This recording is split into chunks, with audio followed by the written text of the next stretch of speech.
look over. Dog starts going ape shit on this tree.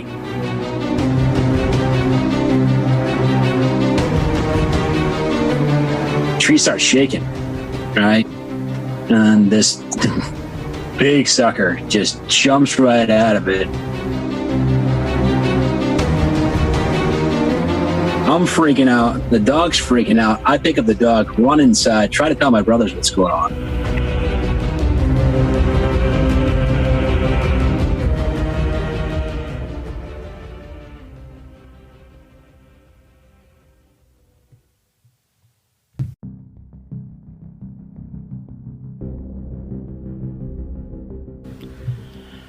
Welcome back to the Cryptid Creatures Podcast. I am Brian, and with me as always is my co-host Todd. What's going on, Todd? Hey, Brian. How's it going, man?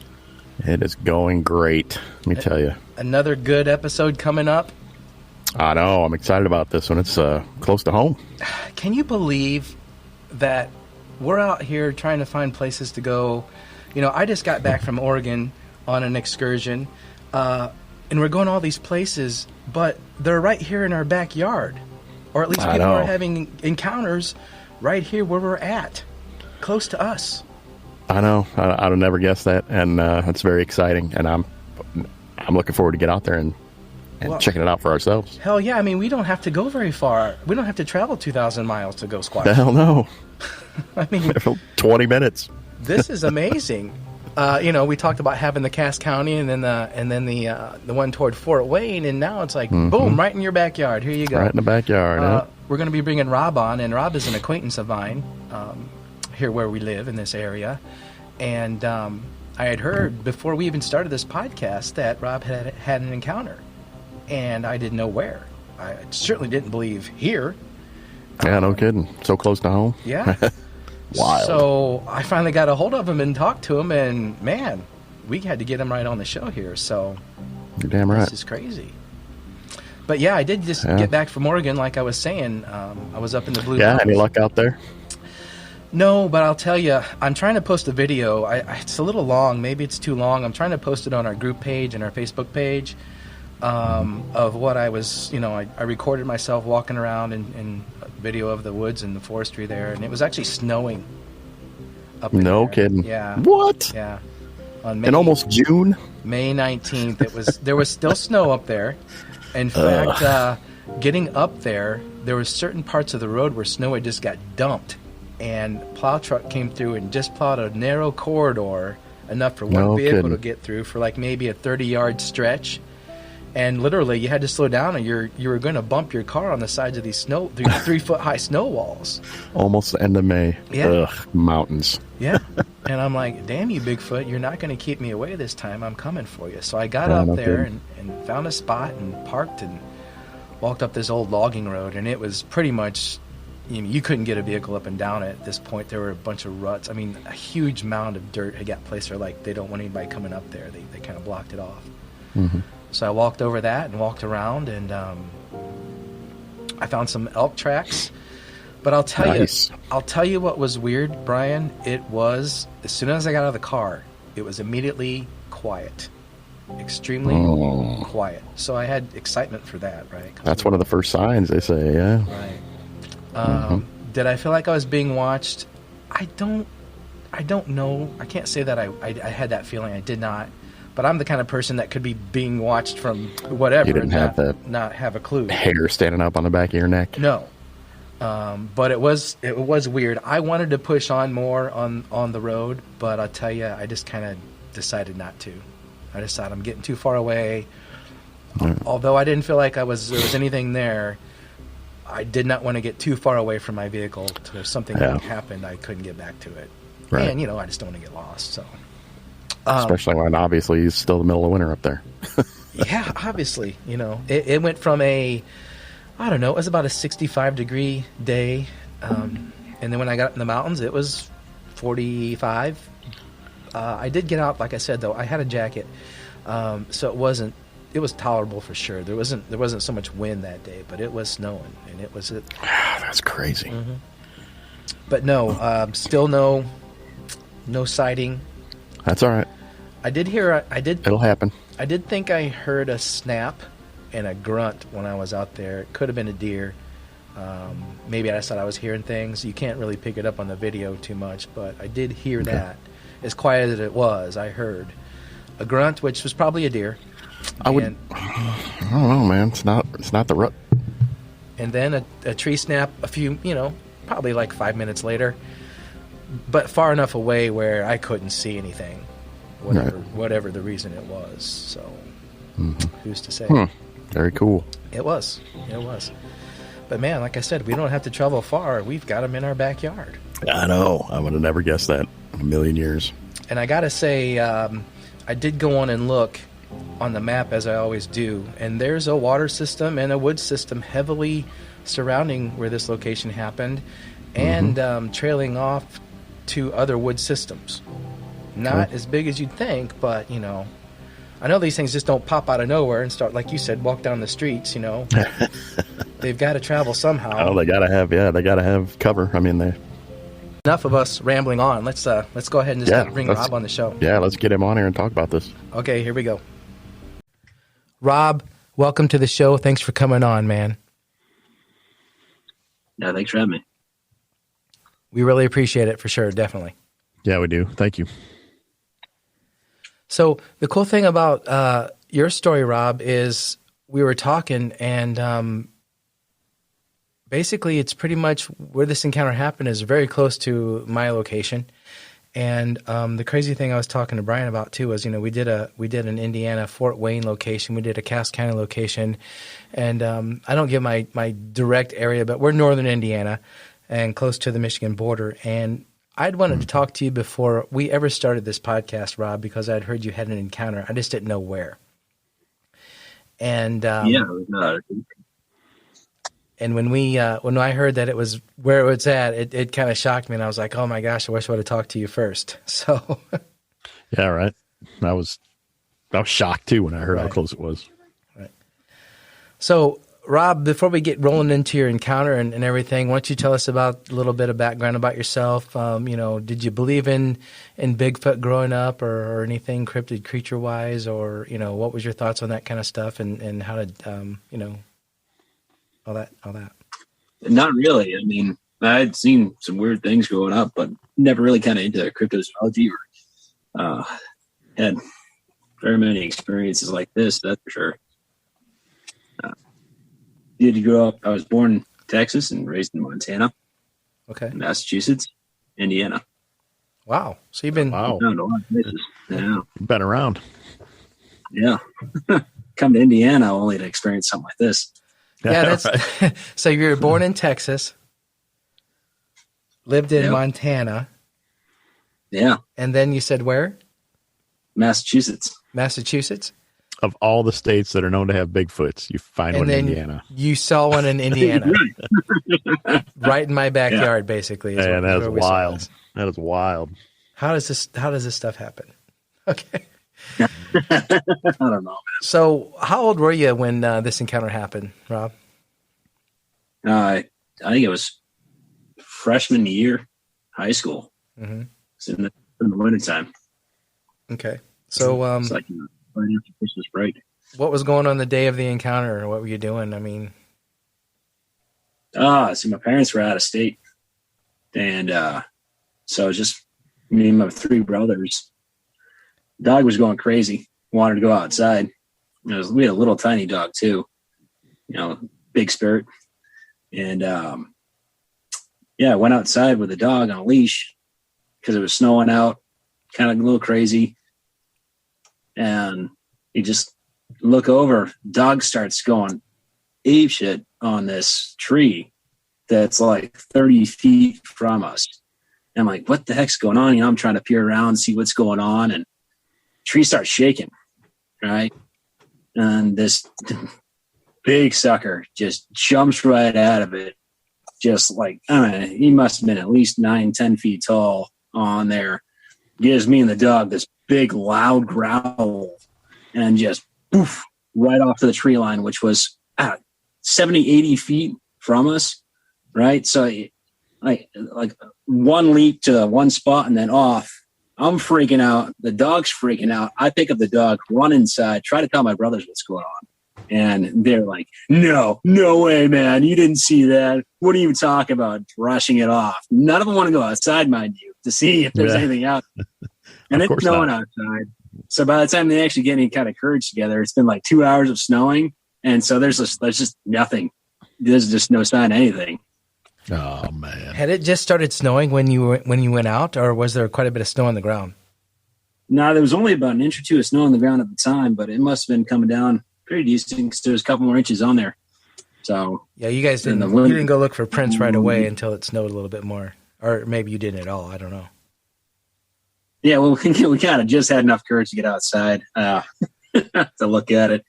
I'm a middle child, so my three brothers are only a year and a half apart from each other. So you said this is wintertime. Were there any leaves on the trees at all, Rob, or were they bare pretty much? No, I mean that tree was an evergreen. Oh, okay. Yeah. So you walk outside with your dog. Your dog's freaking out. You see this thing in the tree. What did you see? What was it doing up in the tree? Was it just kind of hanging on to the side? Was it standing on a branch? Did you get that look at it? I couldn't even tell. I mean, it was pretty quick the way that it happened. Honestly, I just saw the tree shaking a little bit. Didn't really see anything until it was, like I said, about 20, 30 feet in front of us. Did you catch a smell or anything? There was obviously one because the dog picked it up, but did you? Was it strong enough for you to pick up? Not really. No, I was just in shock. Probably in the winter too. Probably didn't help. So when it hit the ground, what exactly happened? Did you see its face? Did it look right at you? You said it yelled or screamed at you? Oh yeah, yeah. It kind of screamed at us, me and the dog, and yeah, it was kind of like a blackish gray hair on it. Eyes were like black, almost like a little bit of rim around the eye, and white, and yeah, it was just how big were weird, man. How big were its eyes? I don't know, probably just a little bit bigger than like a silver dollar size or something. Yeah, somewhere between a silver dollar and a golf ball. Did you see its teeth or anything like that? I mean, it kind of let out a bit of a growl on there, so maybe, but it was yeah. It was nighttime, wasn't it, when this happened? It was at night, yeah. Yeah. When this thing roared at you, growled at you, did it shake you? Did you feel it in your chest? I don't know, man. It's been a while since that happened, so I can't tell on there. I mean, I guess it's still shaking me to the core on it. So when I start talking about it or start thinking about it too much on there, I get a little jumpy. Right. Yeah. Might have been a high pitched screamer instead of a low growl, so to speak. Yeah, probably. What color did you notice? It's did it have hair? Said it was grayish black. Grayish black. Okay. Yeah. So, Rob, you went in the house. You told your brothers they didn't believe you, but yet they didn't want to go outside. You're saying then, right? Yeah, none of them wanted to go outside. No. Exactly. And you saw what? No, I'm good. Okay. Yeah. And we were talking earlier. There's a good patch of woods where that encounter happened, as we both know. So that thing could have taken off. Who knows? Basically, all the way to the state line. So. Mm-hmm. Right. There's a whole series of swamp back inside there too, because it's fairly low. Oh, is there? Back over there. Yeah, there's a couple of wells back there too, where they just seemingly go on and on forever, and yeah, it's pretty marshy. Interesting. Well, that makes a lot more sense.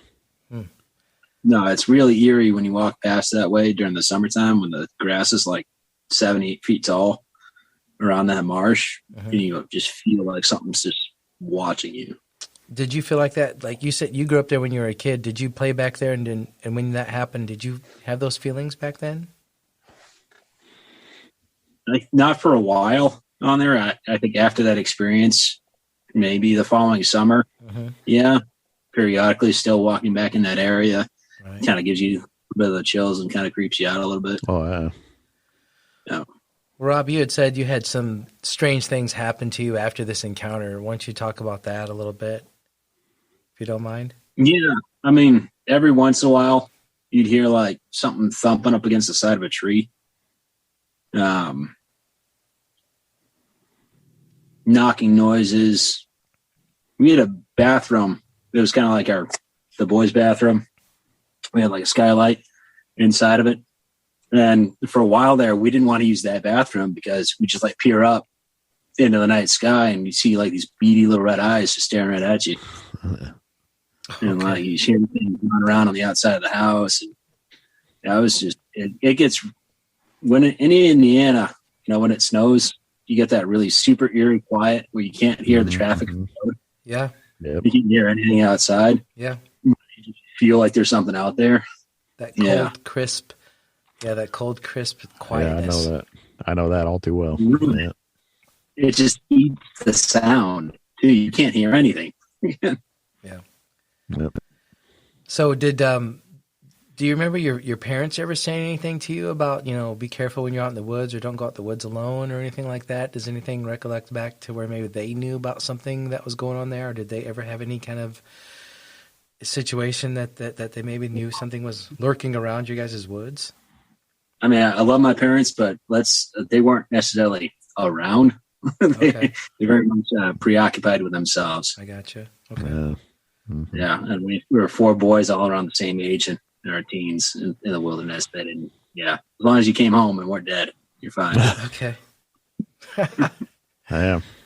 So what did you think about that after that incident, Rob? I mean, did it change you? I mean, I knew you were pretty young, but did you start digging into Bigfoot or what you saw, or, you know, what was your thoughts? Yeah, a little bit. I mean, I got pretty curious. And right around that time, I met one of my friends, a guy in high school that became really good friends with. And him and I used to really like reading some of the World Weekly News and some of those fun magazines, but didn't really ever get too big into it or do too much digging. I just kind of always had a good sense that there's definitely something going on out there. And enough people see it. I mean, it's got to be real, right?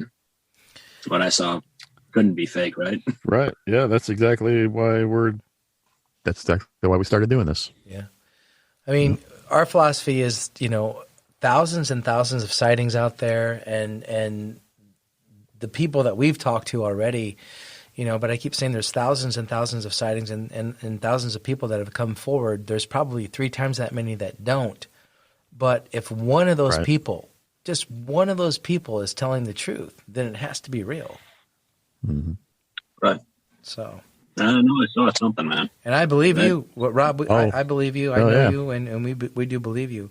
We believe you. Did you tell anybody else besides your brothers after you saw it? Hell no.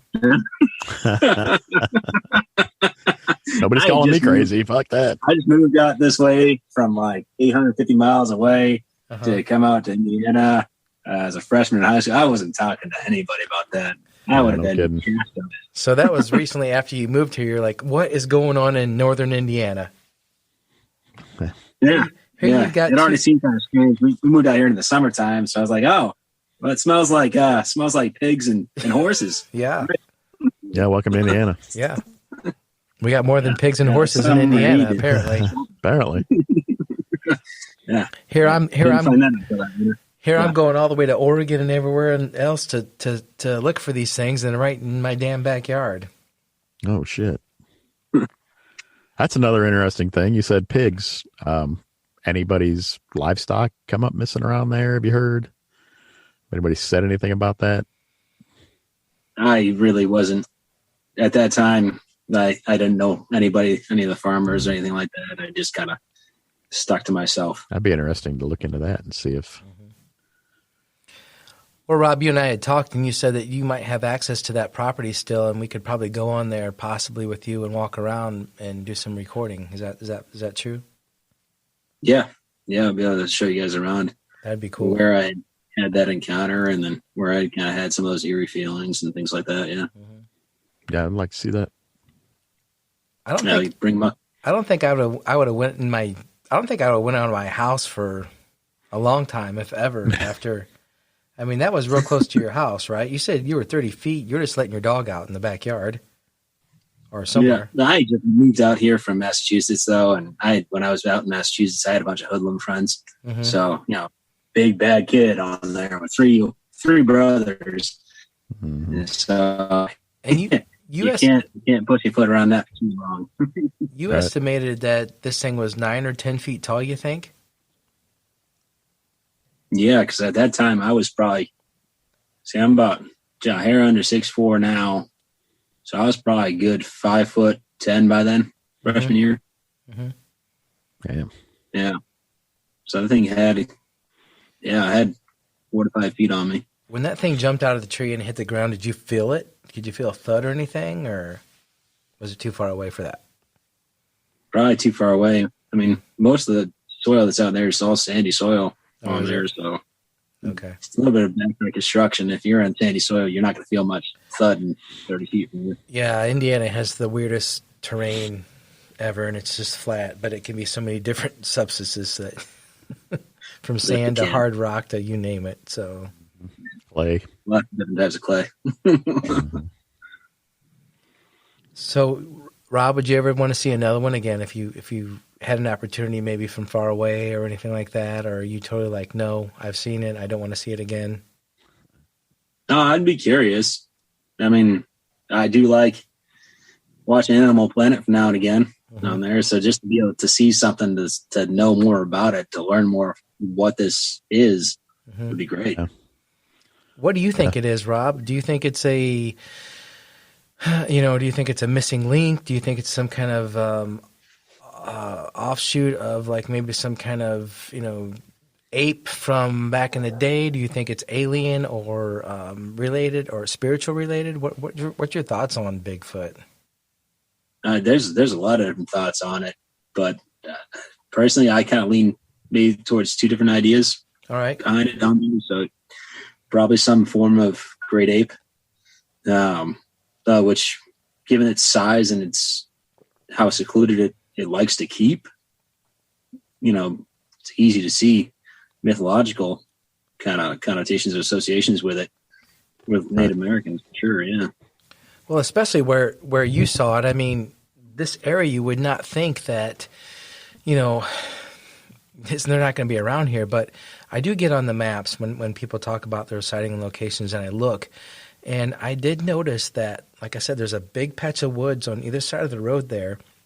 And then there's a river that runs along, and there's a huge patch of woods that surround both sides of that river. And it runs up into, Michigan, obviously. And it does a big loop around to areas where, I don't know, there's bigger patches and reservations or whatnot. So I don't know. Do these things travel at night through these little patches of woods to here and from? Do they transport? Are they portal? I have no clue. But for one to be hanging around that area just shocks me. You think Pacific Northwest or deep dense forests of like northern Maine and all that stuff. Not where we're at, Rob. You know what I'm saying? Yeah, but if you think about it though, like I'll go back 150 years ago, before they really started digging these trenches and lines across on there for the farmlands, for the water runoff and everything else, this all used to be black water. So there was just a lot of swampland and it's natural growth around here that would have been kind of more appropriate for that species, I guess. Yeah. You know what? That does make sense for sure, Rob. Mm-hmm. Yeah, it does. Yeah, we have a lot of floodplain areas that make it difficult for me when I'm going out there to try to build a house. I gotcha. So, Rob, you had some other stuff going on back in the day before you had your encounter. Why don't you go ahead and talk about that if you don't mind? Sure, yeah. When I was real little, we lived in northwest Montana, and kind of had to escape my biological father. He's got pretty interesting when I was little, and we stayed at a halfway house in Missoula, Montana, and the place was super creepy when we showed up. I was about 7 years old at the time, and it was just real super strange. I mean, the pillow would be pulled out from underneath your head in the middle of the night. Radio would turn off and on. Remember this one time we had this kind of great room area They're split in half with a curtain where like the kids can play on one side and there was a TV on the other side of the curtain. The couch is the far wall. They were watching something on the television over there, and I'm just playing by myself in this little room, right? And they had all these toys and stuff that were donated by different families and whatnot. And I was playing with this little Ghostbusters car, right? The little ambulance just kind of moving around on there. I set it on the ground. The thing lifts up right in front of me, moves side to side. Somebody opens the curtain and the thing drops. Scared the crap out of me. I will never forget that. So you were playing with the Ghostbusters car. It moved up and then it dropped. What are you saying? It dropped from the curtain, or somebody opened the curtain? Somebody opened up the curtain that divided the room on there, and it just. That's creepy because I had kind of a weird similar experience. We had just moved into a house, and I had those little plastic animals that used to get in the little Africa wild animal set, the little plastic cheetahs and water buffaloes and all that stuff, and alligators. And I was trying to throw these I had them sitting on a windowsill behind me, and I was turning around and grabbing these little animals and trying to throw them into my bed headboard, which had like these square notches or holes in it, trying to like land it in one of those holes. That the bed was still laying on the ground, hadn't been set up yet. And I was throwing these things and couldn't hit the holes, and I just stopped for a second, and then all of a sudden one of these plastic animals flew over my head and landed right in the main hole I was trying to hit, which was the middle hole, this headboard. And I thought, I was like maybe 6 years old, and I thought maybe it got stuck in the curtain and I moved the curtain. No, there's no way. There's no way. And I never. You tried to justify it. Do what? You tried to justify it. I tried to justify it as a 6-year-old kid, and I could not for any reason justify this. And a 6-year-old kid can justify a lot of things in his own mind. Trust me. Yeah. But I could not. And talking about to this day gives me chills. So that's when you said that kind of hit me a little bit. But that's crazy for sure. Anything else going on when you guys were there? Yeah. So we used to there was a handful of kids in there, so we kind of just get together and be hanging out. We were hiding in one of these closets. There must have been like 5 or 6 of us in this closet. It was up on the top of the stairs in this hallway, and we were just chit-chatting, trying to hide from my parents, play prank on them or whatever. There was a little register that was right by the back closet, and we heard like this kind of whirring noise, but then it turned into like a high scream, and this felt like this presence just kind of fly right out of there. It scared the crap out of us. We start hightailing it to each way of the corner of the house. There, you'd hear like pots and pans in the kitchen just randomly clanking as if there was a breeze going by it, but you wouldn't see anything, and hear children running up and down the stairs. And we weren't there for long, thankfully. I gotta say, I love hearing the Bigfoot stories and the encounters with the cryptid beings, but this whole ghost and paranormal thing's really got my attention lately. And when people talk about these things, it really kind of gives me some chills. Brian, I don't know about you, but I love the haunting stuff. Yeah, so we're definitely into that too for this program for sure. Also, we just talked to a lady who had a theory that people who have had paranormal experiences maybe are more open to seeing a Bigfoot or having an encounter with a Bigfoot. Brian, you know what I mean? I forgot all about that. You are absolutely right. Rob, that is true. We talked to a lady in Maine who has this connection that people who have had ghostly encounters have also had Bigfoot encounters, and you've had both. Yeah, they're more sensitive to it. You know what I mean? That's actually a term that I've heard a couple of friends that are into Wicca use, is sensitive. Mm-hmm. Person that's encountered something from a young age or been exposed to something on there becomes sensitive and more likely to experience another event. That's interesting. So that's something to look into for sure too. Yeah.